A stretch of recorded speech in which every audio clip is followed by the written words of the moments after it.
Hello, everyone, and welcome back to Everyday Excellence. I'm your host, Todd Baldwin, and today we have Tiffany Bailey, the owner of Bayside Sod.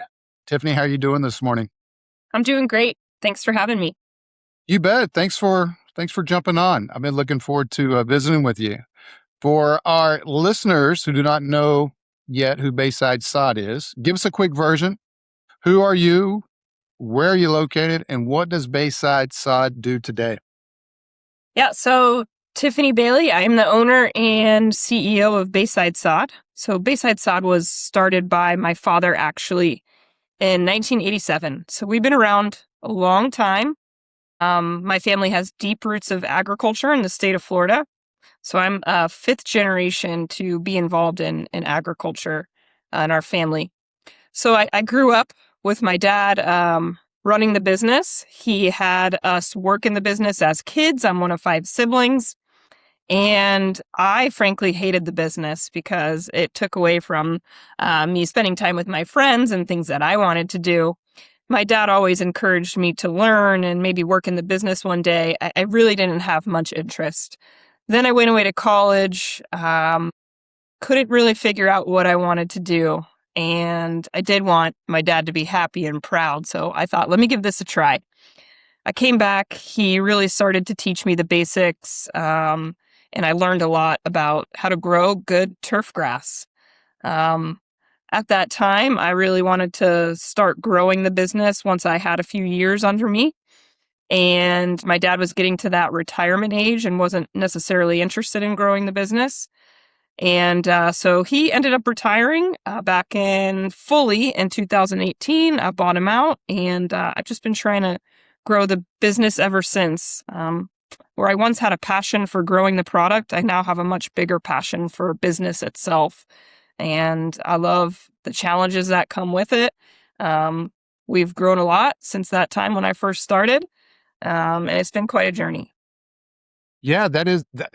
I love that whole story. I know we talked a lot about that on our prep call and how your dad was in this business, so he wanted his vision was for you to always be in the business, right? I follow that part right? Or Yeah, I think, he worked for his dad, who worked for his dad. And so the thought of just that next generation taking over, I think was always something he desired.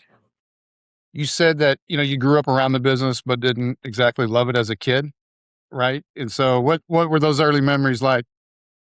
Yeah, I mean, basically he just would put us to work doing manual labor, sometimes pointless jobs, just to get, I think, a foundation of a good work ethic. Um, But, as I got into college, I started to develop an appreciation. I could kind of tell a difference in the way I went about my work compared to some of the friends that I had. But yeah, like a lot when you're younger, you don't appreciate it until you kind of can look back and step back and reflect.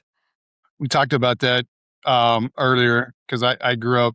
My dad was always he was in the print business, but he always had dad. He had a God forbid a restaurant at one time, a bar, but Yeah.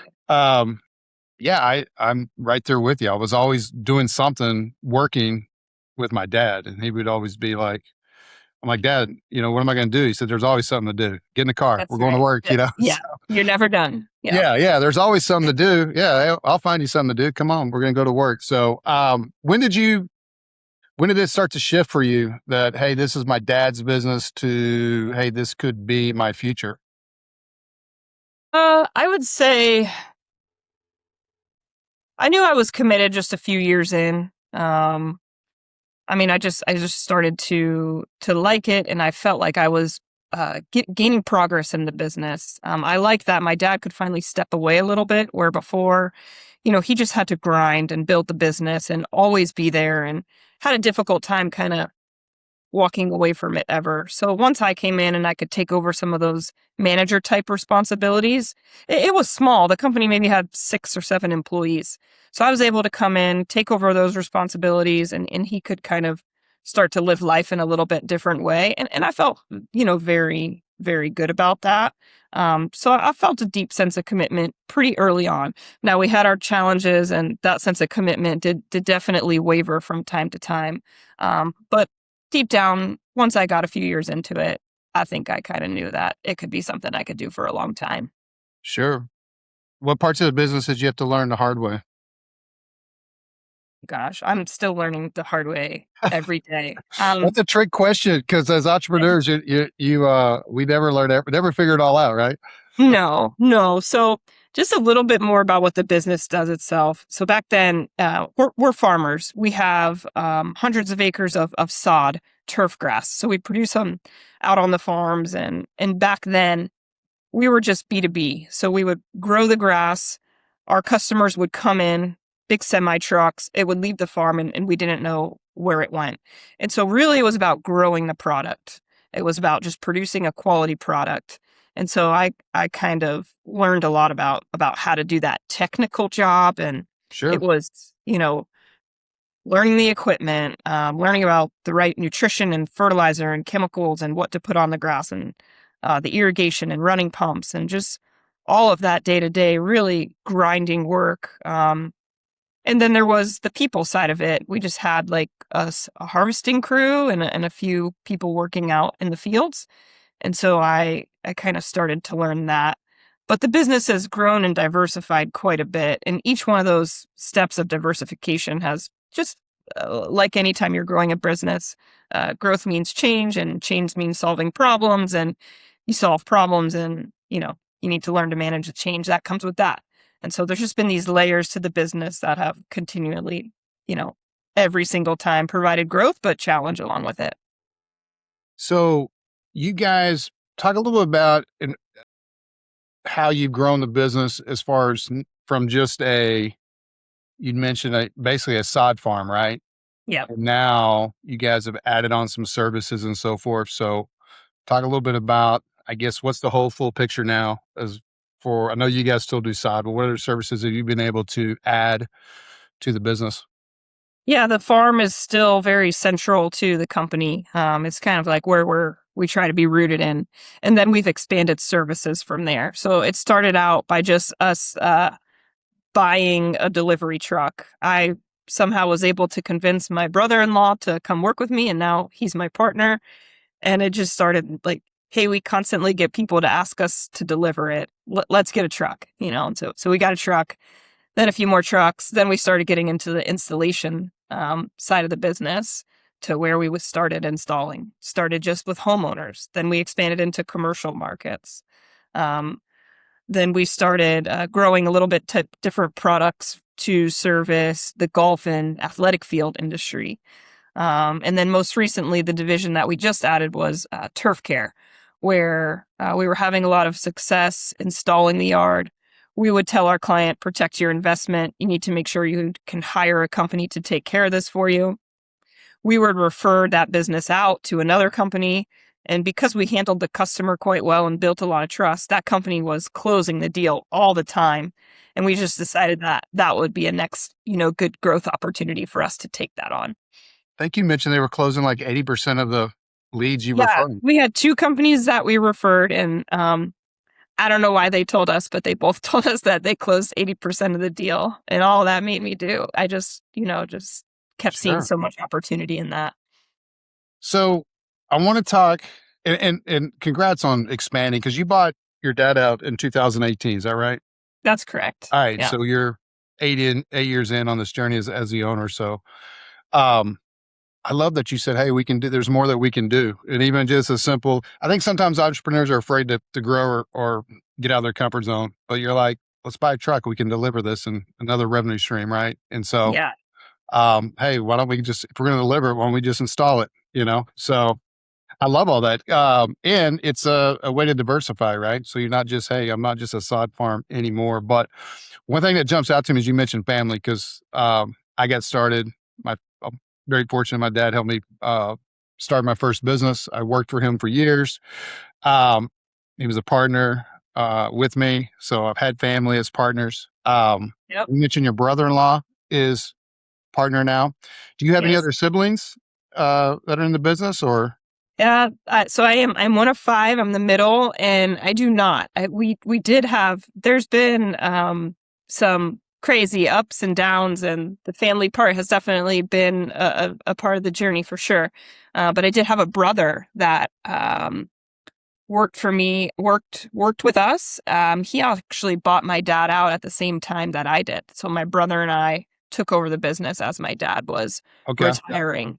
Um, and that ultimately, I mean, happy to share that story as much as you want, but just like any partnership relationship, it doesn't always work. And Sure. we tried really hard, but it was not working for the both of us. And so, fortunately, we still have a pretty good relationship now, and all is well with the family.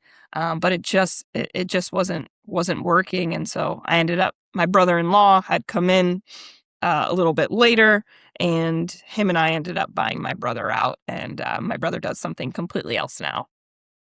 Well, that's what I love about that is that, hey, everything's good with the family, right? Mhm.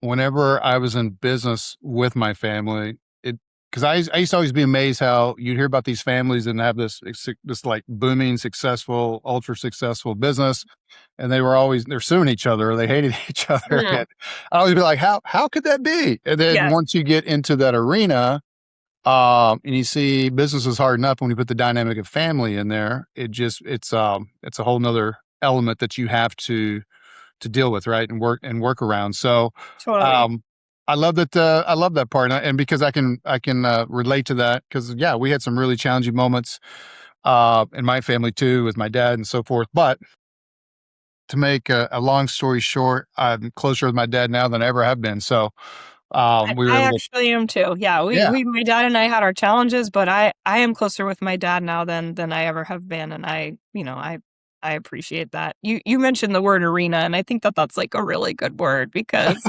it sure feels like that sometimes. Like I think as entrepreneurs and business owners, we all know like the people component can be one of the most challenging, and then you throw the fact that they're a family member in there, and it's just one extra layer of complexity.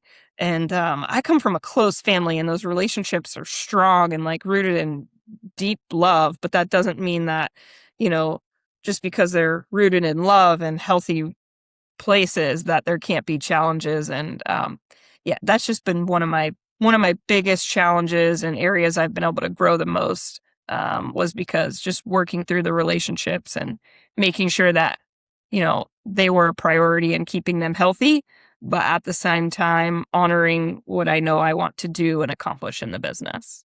sure. No, man, I can relate so much to that. Tell me about when you actually bought the business and hey, now you're in charge. What was that like, transitioning to now this leadership role, right? And running the business and for lack of a better word, being the boss, right? I mean, was there any pushback? What Oh my challenges did gosh. you face there? Yeah. Hey, daddy's girl just, bought the business. Yeah. Everything's handed to her. I mean, you tell me that's my words, but what was that No, like? it was pretty wild. It was this mix of fear and excitement. I had a lot of changes that I wanted to put in place. I was a little naive and thought that they would all work really, really well. That wasn't the case. Some things worked well, some things didn't. But I really had to fight change. My dad had this company that was very similar for a long time, and he had some really loyal employees that were great in the business, but they were struggling with the changes that I was putting in place. And honestly, that's faded more and more over time because the business has gotten stronger and been successful and had some just good proven results. But there are still some kind of legacy employees, and um, my dad's name is Jack, and they'll say, well, when Mr. Jack did this, and there's some great things that Mr. Jack did that I still want to hold on to and pull from. But we are changing and evolving as well. And that was really hard to kind of fight through that change. And then also my dad struggled somewhat to let go of the business, and I can understand some of that. It was his for a long time, and so he kind of would still come around and have his fingers in things. And man, that would get pretty messy because it's confusing to an employee to get direction from different places, and we had to work hard to work that out. Sure. You're always going to have those legacy employees, right? Hey, Yeah, Mr. Jack didn't do it this way, or, yeah, whatever it may be. And that's yeah, hard because it's like, I think a part of me is like, just wants to say, hey, Mr. Jack's he's not running the show anymore, but I think you Oh, got to be a little more tactful, yes. Yeah. That internal conversation was quite different than what came out. Thank what came goodness. out. Well, what's the culture like now? I mean, you're 8 years in. What have you been able to add to the culture that you think's been a big hit, big positive that the team's bought in on? I'm super proud of our culture. Like any business, it's not perfect, but it's a priority and people know it's a priority. And I think that, they feel that. My dad was pretty old school, command and control, not afraid to raise his voice, Yeah. not afraid to let someone have it. We don't really operate that way, but I do have a few different mechanisms of accountability. And so our goal is to have every employee really understand what their role is and how it impacts their job and the company as a whole. We don't do that perfectly by any means, but over time it's gotten better and better.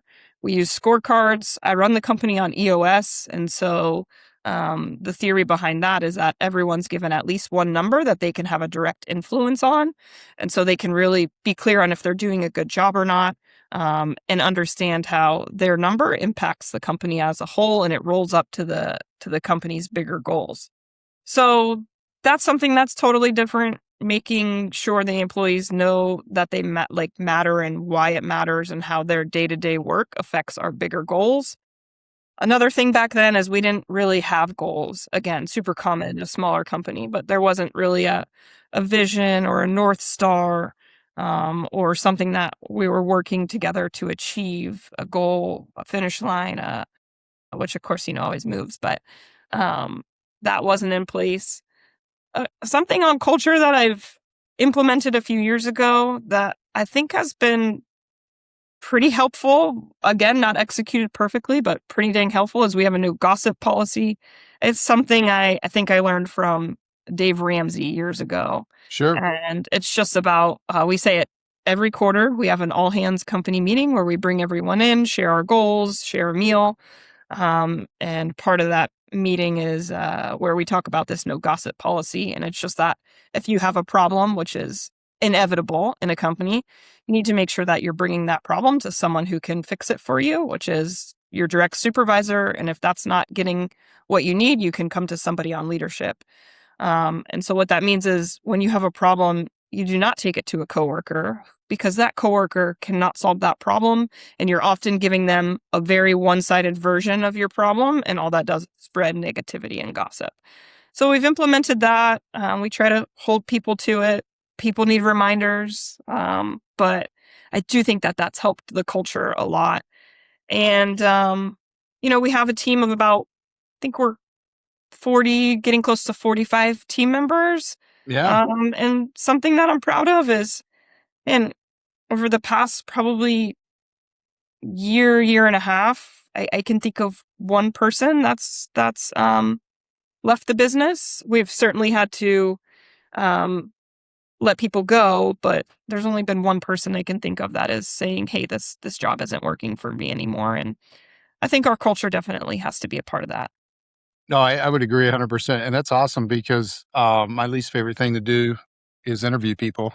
So I say that laughing because you need people and there's times where you're growing and you got to add people. So it's a necessary evil, but it's just very time consuming and there's so limited what you can really ask and, and dive in and try to get a clear picture of who it is you're hiring. And there's Oh my gosh. personality tests and things that you can run as well that can definitely be helpful. Yeah. But, Yeah. they're always say they're going to look their best, sound their best, tell you a lot of what you want to hear, but you really don't know until you hire that person, right? So I've always tried to, hire slow, fire fast. If person doesn't work out, I hate use word fire because it's also one of my least. I know. I actually didn't want to say we had to fire people, but I think a better word. Well, it's just part of the job. But it sounds like no, you guys are up to 40. You said 5 people. That's I think awesome. we're at 44. Yeah, I love the no gossip too. We're smaller. There's probably, I'm trying to think how many we have, 15, 20 people. I've got some contractors. I've got a team, got a great team overseas too, but we're pretty much remote, which has been really hard for me over the years. I'm used to it now, but I was just used to everybody coming in and Yeah. so forth. And I even have team members I'm in Dallas Fort Worth, but like my COO, he's 45 minutes away or 50, maybe an Wow. hour with traffic. And so I'm That's not going to impressive. make him come in to our office. I Yeah. work out of an office because I like it, just because I need to see him. But the whole no gossip deal, I think that's a great policy. I used to harp on that for years, especially when I was running big sales teams back in the day. And, my whole deal is, look, I would tell them, I say, hey, look, everybody's kind of got a buddy on the sales team, right? Yep. You just go, hey, like, this is my person, right? And I said, if you guys want to go to lunch and get it all out of your system, right? But don't bring it back to the office, right? That's right. Because I think everybody needs someone to vent to. Yeah. But the worst thing is when they're just hopping around the business or, just looking for any ear to Yeah. Venting to anybody there. yeah. Yeah. So I'm Yeah. like, if you want to vent, I know everybody's got a buddy, go vent. I'm fine Yeah. with that. Just don't Yeah. bring it back because Yeah. it can poison the whole team. And most people, 99% of your team, they don't want to hear that stuff anyway. So They don't. They don't. no. You're nicer than I am. Like, I tell them, like, go tell your dog. That's what I think. Well, I don't. It's a challenge now because I don't. If people are gossiping or whatnot, because I don't. A lot of times you can see it or you can just feel it if Mm, everybody's working together, yeah. and we don't work together. I mean, we do. Our together is here on like a Zoom or a Yeah. Google Meet or Yeah. what it may be. So I hate that part of it, but I've got some great people around the country that are rock stars. So it's just you No. take the good with the bad, I guess. But No, that's totally true. And like the word vibe to me is very real, and it's contagious, and you can feel it. And I try to tell people, like, you have to realize the weight that you're carrying around and how your feeling is affecting, the vibe of other people sure. that are working around you. So be cognizant of that. So when we talk about the turf side of the business, right? So what are some things homeowners should be aware of, or maybe misconceptions they have, or just not being educated when looking for turf, right? I need some turf. I want to buy some turf. What do you think some mistakes they make when they're looking for somebody, starting that search process to find a company to come install some new grass for them? I think one mistake they can make, and I'm not sure if this is unique to Sod, but just like any service, is if they're just trying to look for based on price, that's Right. a mistake. I think reputation, especially with a service company, is super important, and we really lean on that, and it's reflected in our reviews because we're not the cheapest. But our competitors who are, they will come in and they will install the grass and then they will walk away. And the reason people needed a new lawn is because something went wrong, and if they don't understand how to take care of it going forward, then that's just going to happen again. Um, and so we try to lean on our reputation and our knowledge and being experts, especially that we grow our own product, which is uncommon in the installation side of things. Most install companies are just, buying it from somebody else. Um, and that homeowner doesn't really know much about how to take care of it, what to do before and after. So yeah, that's something we see a lot. Um, People yeah, making decisions on price and not really doing research or trying to educate themselves. right. That's correct. What's So what type of grass do you guys sell in Florida? What's the most popular? So in Florida, the most popular residential grass is St. Augustine grass. That's going to be about 70% of what we install. Um, and there's a few different varieties. Some are better for the shade and sun. Um, and then we have Zoysia grasses down here and Bermuda grasses. There's quite a few. We grow 7 different varieties on the farms. Okay. And are you guys doing 100% of the installation now of everything that you sell, or is there still trucks that just come and pick up and you don't know where they go? We still have trucks. About 50% of the grass that we grow still is through those big.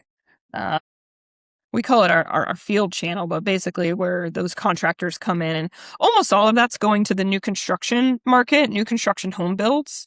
Where before we were 100% that, like, that's all we did, and then so slowly over time. But yeah, about half of our product that we grow still goes through that channel. But it's a much lower price point in that B2B. So it is half our product, but it's a lot less than half of our revenue because the service side of things is a value add there. Okay. So you said 50% of that is they're still picking it up and going up, and a lot of that's new construction. Is it painful dealing with the new construction market or? Well, that's one of the reasons why I wanted to. I mean, part of me just wanted to grow and expand and do new things. And I could have just planted more acres and continue to sell more and more through that channel. It's been very successful down in Florida. I mean, the amount of people moving here continues to grow and increase. It has softened a little bit, but I watched my dad go through the recession in '08. When I graduated college in 2006, we were booming and we were like 2 weeks out and people would call and they'd want to just add one more pallet to their order. And I would have to say, no, we're too full. And then very quickly it turned, I mean, just like a water spigot turned off and we had just almost no sales. And that was very painful for my dad. I watched him have to reach into his pockets, put money into the company that luckily he had saved. And so I always wanted to, I don't want to say always, but as I took over the business and took a big loan out and to be honest, felt like I had my pride on the line, I started to think about what I could do to mitigate that risk. I feel like the housing market is something that we have very little control over. I mean, me and my company, I think, have pretty much no control over that. So those other markets, I do think that we can have more of an influence on the market itself with those other channels that we have now. Sure. I remember the 2008 recession too. Yeah, rough. Yeah, no, I was a business owner. I mean, I'm a little older than you. I just did the math, kind of in my head, Tiffany, when you graduated out of college when I did. But Yep. it's good. I mean, because it's just to be able to prepare. And you mentioned a great point. As owners, if things go bad or business shifts and sales take a major dip, it's the owner who's having to pull money out of their own pocket, right, to put into the business. And so Yeah, that's why I have so much respect for entrepreneurs, right? It's that's a lot great. of things like that you don't even think about when you're starting a business, but No, you need to because that's the it's on reality you. of it, Yeah. right? The talk about the turf care. So, because I Hmm. know I when we love talked that about, part because right you were now. really excited about that channel, it's doing better than you even expected out of the gate. But what made you? What was the light bulb moment where you said, "Hey, we need to"? Well, I guess because you were referring it out in eighty Yeah, percent. But that was the what light bulb moment.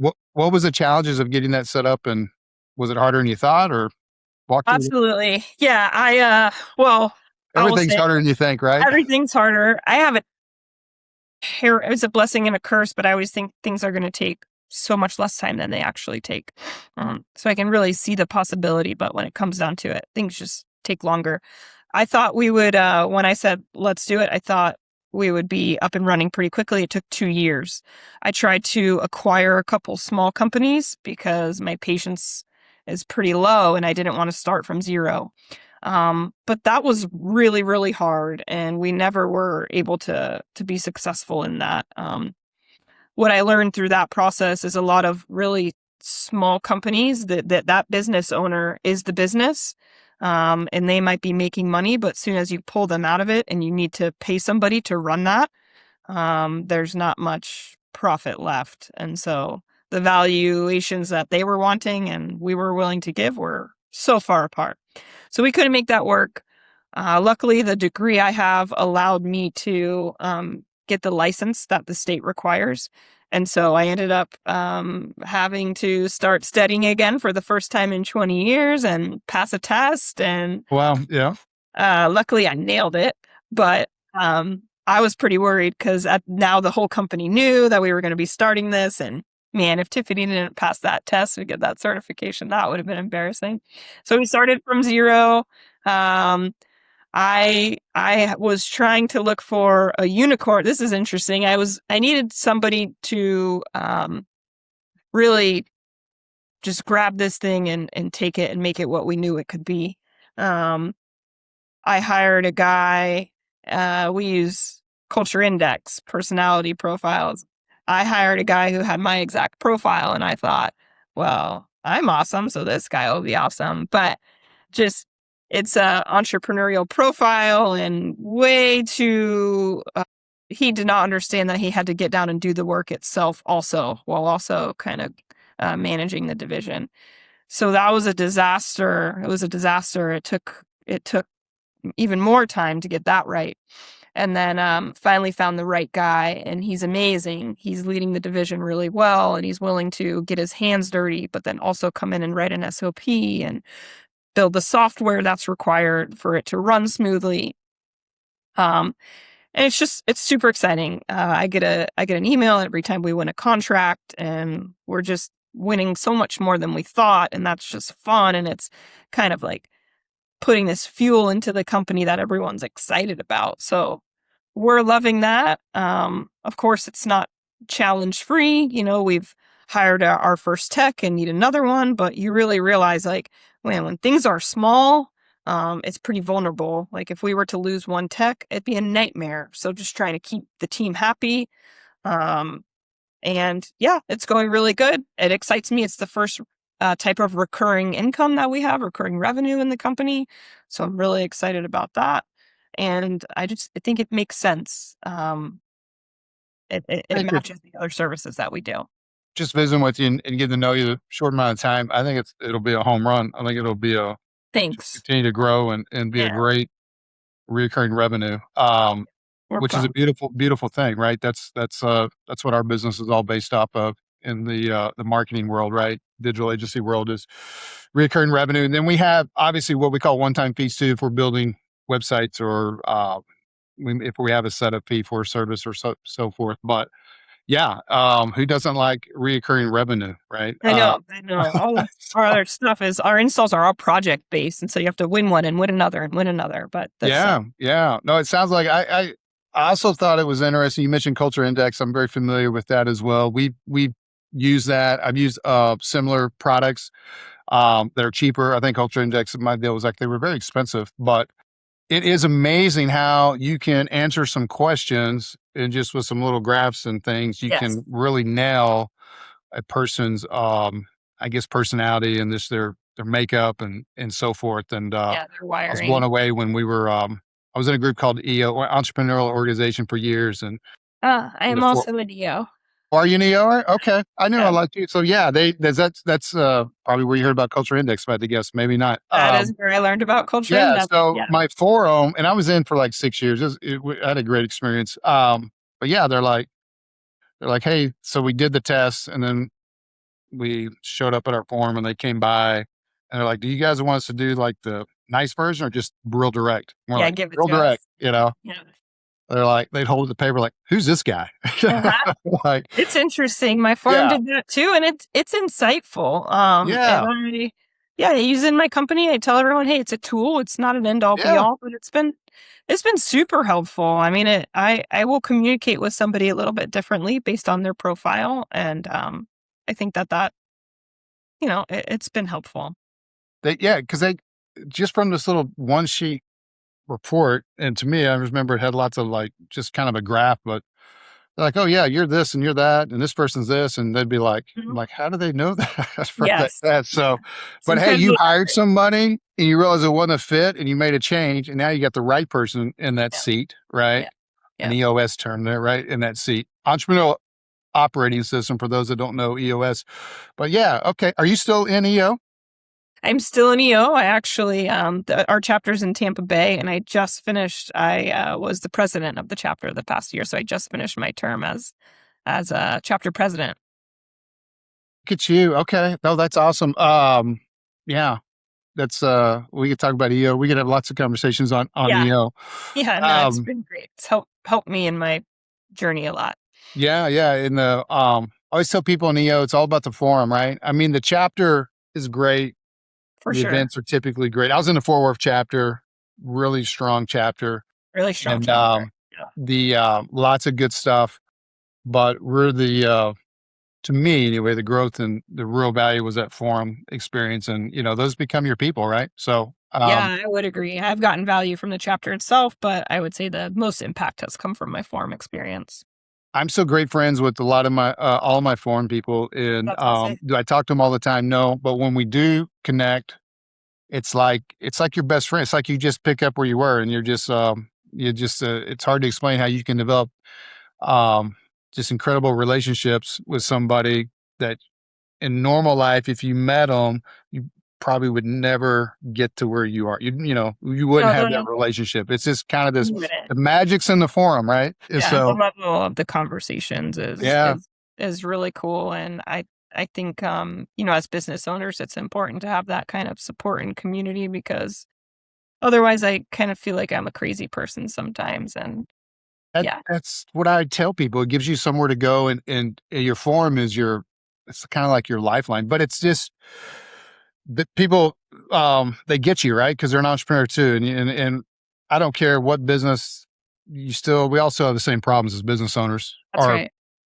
lot of same problems, not Very all the same, similar. but there's so Yeah, much common ground there that can help you. And I can't tell you how many times I'd be driving to forum and I'd be like, uh, so busy, or we're all busy. I hate that so word. busy, so much to do. Is this And then, gonna be worth my time? And then yeah, and then I'd leave fired up.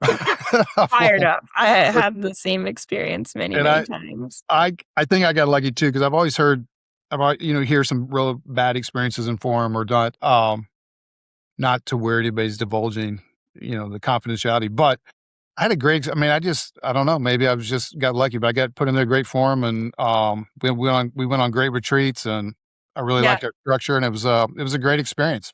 Yeah, my experience has been great. Same forum for the past 5 years, and it's been awesome. I'm talking myself back into going back. Let's go.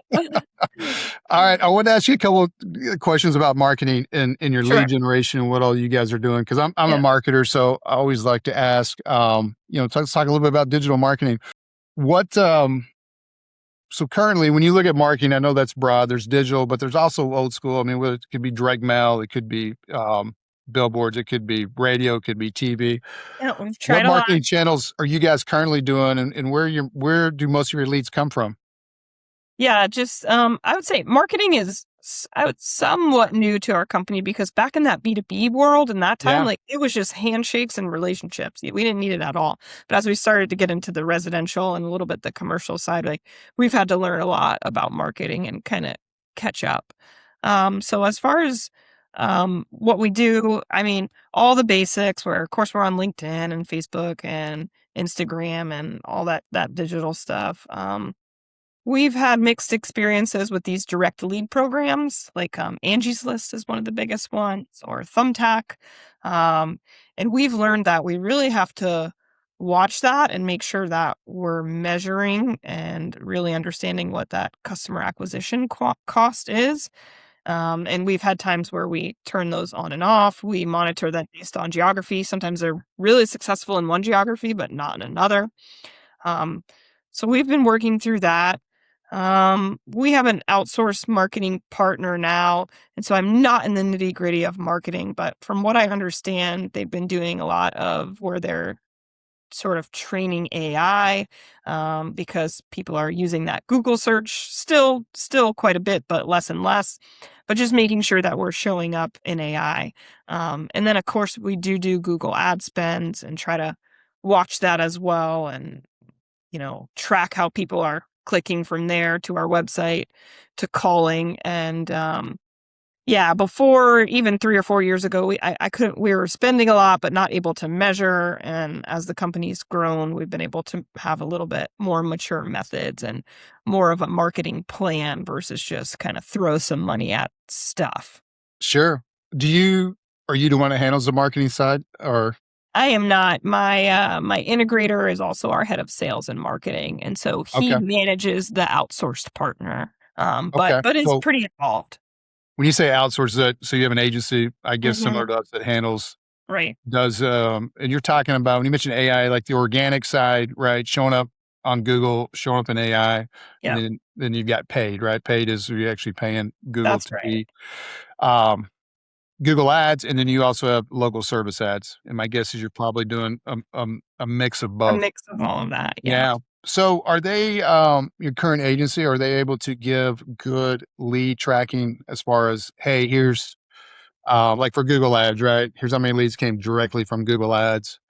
Um, so you can track your ROI, right? Here's what we spent. Here's the number of leads. What's our cost per lead? Uh, and then obviously track those through. Are you able to track those through the whole funnel to where, hey, yeah, that Yes. resulted in X, Y, Z, and Yeah, that's been a process, but we are able to track it through on most things, and it's required figuring out how to get that reporting right, and that's been hard, but finally getting in a good place. Um, but it's really drawn attention to. I am surprised. One of my biggest takeaways is I'm surprised on how much comes through just organic, and Yeah, we can't tie it back to a direct click from an ad. Um, and that's been interesting, and it's made me realize how the brand is important. Something that we do when any customer who gets an install, we ask them where they heard about us, and I'm amazed at the number of referrals and I saw your truck. Like, that is big reason. Of course, internet search comes up and direct lead is there, but I've been amazed at what you can't tie directly to an ad spend. Um, but there still is definite money to be spent and worthwhile if you can track it. And, sure. you can throw some gas on that fire once you have clarity on what's working. Yeah, I mean, we're real passionate about um, tracking our leads, right? Lead generation, and then tracking the leads by channel, so we can tell our clients like, "Hey, these leads came from organic." Because typically, you're paying. I mean, there's two in our world. Someone may pay us to run an organic campaign, and then they also will pay us to run a Google Ads campaign, and then we have packages. Hey, we're going to do both. We'll package it together. But so whatever they're spending for our services, we still want to be able to let them know, hey, these came from organic because this part of your budget goes to organic, so you can still create that ROI. And then these leads came from paid, right? And then the cool thing now is we can start to see leads coming off ChatGPT and so forth, which we count as AI or part of the organic mix. But no, I How do think you you're on the so right right path. Do what? so you can see it coming, you can track that it came from ChatGPT or an We NL. we can, and there's some gaps in there that we've discovered too with our how our tracking numbers show up and so forth. And so we've had to make some changes. But yeah, we started seeing a couple of years ago. We started noticing leads from ChatGPT and through for our agency, and then our clients were getting them. But yeah, we can, and we're trying to even close that gap more to where we can see all leads because we think we use tracking numbers. So if someone clicks on a paid ad, right, and your website pops up, the number Right. changes magically. And so if Yeah. they call that number, we know because Yeah. of the code, on the website, we know, hey, that came from Google Ads, or if they fill out a web form from that experience of clicking on your ad. So we know these phone calls, these web forms came from paid ads. Same thing with the organic side. If they just find you organically, which by the way, if you're getting organic leads, those our clients have always told us those are the best leads. They're better Uh, than paid ads. Agree. But I put those Yes. as the best, the highest quality paid number two.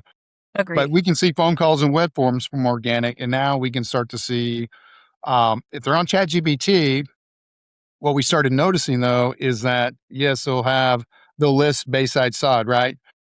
And if I click on that link and goes to your site, well then our tracking numbers are showing. But Mhm. sometimes they display the phone number too, and that phone number that they're scraping from the web is your main number. It's not a tracking number. So we feel like, hey, Okay. we know we're getting more leads from ChatGPT, but we're not able to track them because ChatGPT shows your main phone Right. number versus the tracking number, right? Right. Follow me on Right. that. And tracking numbers are essential because as a business owner, we're just passionate about knowing what your ROI is and what, Yes. so you can, because to us, it's all about obvious ROI. If we want our clients to know, hey, plant that seed, this marketing is working because our goal is to have partnerships, right? And work with someone for a really long time and where we become their marketing partner on the digital side and take care of the site and all that stuff as well. So if you know it's working, then it's really that's not a concern anymore. Now it's about how do we grow it? How do we Yes. keep up with ChatGPT? How do we keep up with AI? How do we keep up with all the Google's now going to go away. Their search page is going to look different here in the very near future. These blue links that we've accustomed to the last 20 years are going away. Hmm. And so their display will start to look more like AI. So Yeah. Google's not going. People say Google's going to be dead. It's like Google's going No. nowhere. Like they No. were, They're not. they've been They're not printing dead. money forever. They have more money Yeah. than you could ever imagine. That's right. Uh, but I do love how this is the first thing AI that's come along that's made Google that's got their attention, right? Because look at like Bing, it's owned by Microsoft. Microsoft has printed money for years, but that search engine has never had the volume of searches, right, of traffic as Google. So, but now Correct. AI has got their attention. And if you look at the AI data, like Google, their usage in AI just continues to grow and grow. So I think you'll have Google, and then you've got ChatGPT, Perplexity's out there. Claude's really big. I think Claude's more for, I don't know how many people are searching on Claude for things that they search like on ChatGPT. Like we use Claude heavily in our agency. It's been a Business. wonderful tool Yeah. to speed up our production and just analyze data. It's a game changer. But I got long winded here. But yeah, to go back No, to the I'm original question, we can yeah. start to see those AI leads come in, and it's important to just to know as best as you can. And there's always going to be some gaps in tracking, but if you will take the time and really put it as a priority, so we tell our clients and find someone to look. We use CallRail; it's a third-party tool. It's how we track all our leads, but Yeah. and our clients have access. But have someone look at that weekly and go into your CRM or wherever you're tracking closed business and connect the dots so um, what is working and what's not, right? And so, No, it's so anyway, important. yeah, hopefully you're getting all of that. But yeah, it sounds like you're doing some good stuff. And I can see it being new to you because of this whole commercial side, B2B. Mhm. But like with the turf care, that's a big residential, Yeah. search market. People are looking, they're looking for you. So you want to make sure you show up. And the other thing is how we build sites now, and our strategy is totally different from how it's been the last, 10 plus years, 15 years in this digital world. So think of it as an answer first website, right? Answer first, meaning you want your website to be answering the questions that people are actually searching on these AI models. Because Okay. now they're getting to where people are typing in these real long tail questions Yes. versus, turf care near me or, Yeah. plumber Yeah, near they're me. typing in, like, a narrative about everything they want. Sure. Yeah. But if anybody tells you organic's going away, don't believe them, because at the end of the day, if someone's looking for a turf care company and I don't care what LLM, large language model, ChatGPT, wherever, they've got to serve up businesses, right? Yep. Well, people aren't going to use them. They're not That's going to use right. ChatGPT. Same thing Right. with Google. So it's just how they're determining what to serve up. That's the big shift. It sounds like you guys are um, on the right path. Is this the first agency you guys have worked with, or have you worked with others in the past? It's the 3rd. The first Okay. 2 were very, like, set it and forget it. Like, we Yeah. do 3 posts and, like, very set it and forget it kind of models, but inexpensive, and maybe okay at the time, but this is a little bit more sounds somewhat similar to you, like, just more boutique. Yeah, yeah. No, that's good. I've every business owner's had multiple bad Mhm. experiences with agencies. So, Yeah. and we get it. A lot of times I'll dive in. I will tell you what was bad, but you just kind of like mentioned, said, and forget it. There's a lot of bad agencies that promise the moon, right? And way Oh, over yeah. promise, way Yeah. under deliver, Yeah. and it's given my industry a really bad name because business owners just feel like they don't really understand what they're getting. There's no reporting, and so even today I've heard of business owners like, yeah, I really don't get good reporting on like my leads, like where they're coming from. And I just like shaking my head because Yeah. there's no reason for that not to be. Um, Tell me a little bit about um, what you're excited about the next 2 to 3 years. And we'll Mm. kind of wrap this thing up, Tiffany. I've kept you a Yeah, little sure. longer. I No, got I'm long great. winded on marketing, and my No, apologies. I'm enjoying I as you were talking, I was like, You can tell you're very passionate about it." So, no, that was great. I appreciate you sharing. Um, yeah, over the next 2, 3 years, we're getting close to I set our goal in the company to have 100 employees by the year 2030. So just being able to slowly kind of not slowly, hopefully quickly, march towards that over the next 2, 3 years is exciting to me. Um, I I love growth and ultimately the challenges that come along with it. Like it's always feels super hard at the time, but I think they push us to be better. I'm excited for that turf care division to grow, and I'm excited for our service side to continue to grow. We still want to have that B2B channel, but we actually still do want it to become a little bit less and less over time and expand these services that we think we're starting to get really good at. And then ultimately, within that 2 to 3 years, I hope to be scalable. So right now we're really just like doing a lot of very good work. but we have not gotten to that point where I can go, I have got this process so down that I am just going to repeat it in another geography. We're getting close, and I think we'll be there in 2 to 3 years. But once we get to that point where the processes are really clear and dialed in, I know that we'll be able to truly scale. And so I'm excited to get there, and hopefully that'll happen in the next 2 to 3 years. I'm betting on you to get there, Tiffany. I think you're, from everything that we've talked about, it's funny how we've had so many just common things, Yeah, EOS, EO. It sounds like you're on a great path and really built a strong foundation. So appreciate there's that. nothing but big things and growth for you. Thank Real you. quick, I always like to ask my guests, kind of off topic, since we're doing a podcast, are there Yeah. any podcasts that you listen to that you could recommend? Yeah, they're probably somewhat cliche, but my favorite is Diary of a CEO. I love that podcast. I also love the Chris Williamson podcast. Those are definitely my top two. I feel like for me, it's like that balance of some strategic business, but just whole life trying to understand the world, try to understand how humans are humaning, and just everything that seems to be a hot topic they tend to cover. And so those are my go-tos. Nice. I've been making a nice log of podcasts because I do a lot of walking and stuff in the mornings, and I can only listen to so much sports radio, right? So I need Mhm. to change it up. Well, Tiffany, it's Yeah. been great visiting with you. I kept you a little long. My apologies, but I've really enjoyed. I just enjoyed our chat and getting to know you a little bit better. For all our listeners, tell them if they're in your area, they're looking for some turf care or new turf. What's the best way to find you guys? Yeah, thanks for asking, and thanks so much for having me. I've truly enjoyed it, and I love talking with other entrepreneurs and business owners. So you can find us, Bayside Sod is the company. You can find us on all the major social channels, um, baysidesod.com, and you can find me on LinkedIn, Tiffany Bailey. And yeah, thanks again for the opportunity to share a little bit about what we do and connect on entrepreneurship. Yeah, no, it's been fun. And for any of our listeners that would like to talk about digital marketing, you can always find me at everydaymediagroup.com or Todd Baldwin on LinkedIn. But Tiffany, it's been great. I could talk to you for many more hours, I think, Same. because Yeah. it's I don't just know if fun to everyone dive. else wants that, but yeah. Yeah, it's fun to dive in and just talk to common people. That's why I like talking to entrepreneurs. So thanks Great. again so much for jumping in. I hope you have a great rest of your Thursday and even a better weekend. That sounds great. Thank you so much, Todd. You bet. Thank you.